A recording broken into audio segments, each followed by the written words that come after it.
Assalamualaikum warahmatullahi wabarakatuh, teman-teman CPNS.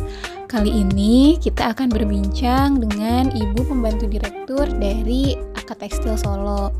Nah, kali ini kita akan berbincang mengenai nilai dasar ASN. Salah satunya yaitu adalah nilai kompeten.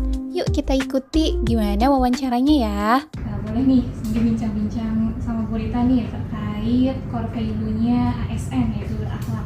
Boleh Bu? Ya, silakan. Oke. Kalau saya bisa jawab ya. Pasti bisa ini Bu. Bu Rita, kan core value ASN itu ada 7 ya Bu ya, berakhlak. Nah, Cindy mau soroti di sini salah satunya ini Bu, kompeten. Menurut Bu Rita pribadi, maksud dari kompeten ini sebagai ASN itu seperti apa? Kompeten. Iya. Kalau saya ya, kalau nggak salah, ini muka-muka saya nggak salah. Intinya adalah bagaimana setiap pegawai, setiap ASN itu bisa meningkatkan kompetensinya atau menyesuaikan kompetensi. Contohnya gampangnya gini, kalau saya misalnya dulu saya belajar di tahun, saya kuliah di tahun 90 akhir 2000-an, sekarang 2025, kompetensi saya di saat itu dengan perkembangan teknologi itu ada perubahan gitu. Jadi bagaimana kita meningkatkan kompetensi kita disesuaikan dengan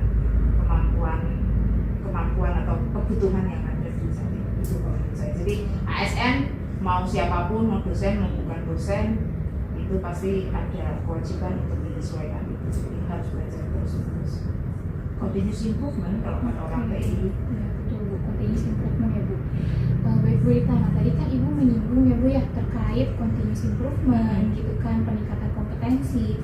Nah sebetulnya untuk di AK Tekstil Solo ini Bu ya, bentuk dari peningkatan kompetensi itu yang sudah dilakukan itu ada seperti apa saja ya Bu ya? Kalau di AK Tekstil Solo itu yang jelas peningkatan kompetensi itu jadi kewajiban. Jadi di SAP itu setiap pegawai ASN itu diwajibkan melakukan peningkatan atau pelatihan atau apa ya, kegiatan pelatihan lah gitu untuk meningkatkan kompetensinya gitu. Jadi setiap tahun tuh ada, jadi itu jadi kewajiban yang jelas. Terus bentuknya seperti apa, macam-macam begitu ya. Dosen itu, seluruh dosen itu kan kewajibannya adalah selain akademisnya benar, jenjang akademiknya benar, kemudian punya sertifikat pendidik atau sekdos, tetapi juga dia harus punya sertifikat kompetensi. Artinya dosen misalnya, kalau karena Cindy dosen begitu, jadi harus punya sertifikat kompetensi. Nanti mungkin di kemudian hari nanti, terutama nih Cindy ini kan backgroundnya kimia, nanti sekarang di penampatannya di teknik pembuatan garmen ya, walaupun tekstil sama tekstil, tapi tetap harus ada proses belajar yang banyak begitu. Atau nanti kalau kita ada yang namanya pelatihan, selain pelatihan juga ada namanya sertifikasi kompetensi. Itu kalau yang ada di tekstil. Salah satu contoh. Baik, kalau tantangannya sendiri nih Bu, itu apa Bu?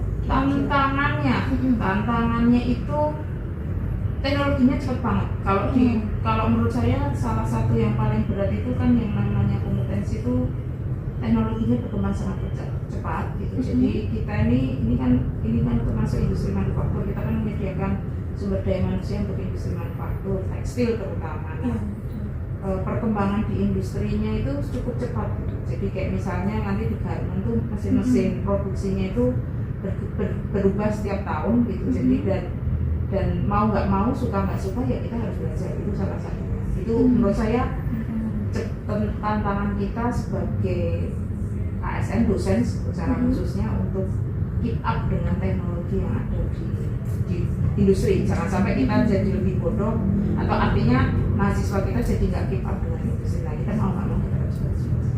Berarti intinya kita harus terus ya Bu ya, belajar terus menerus meningkatkan kompetensi kita gitu kan, dan update sama update teknologi. Ya, baik Ibu, mungkin itu ya Bu ya yang Cindy tanyakan ke Bu Rita. Terima kasih banyak Ibu untuk waktunya gitu kan ya. Sama-sama. Ya, mohon bimbingannya juga ya Bu untuk kedepannya. Ya, kalau bisa ya. Baik Ibu, terima kasih Bu Rita. Assalamualaikum warahmatullahi wabarakatuh. Oke teman-teman, artinya ASN itu harus kompeten agar bisa berdaya saing di dunia global seperti sekarang ini ya. Terima kasih telah menonton videonya. Wassalamualaikum warahmatullahi wabarakatuh. See you next time.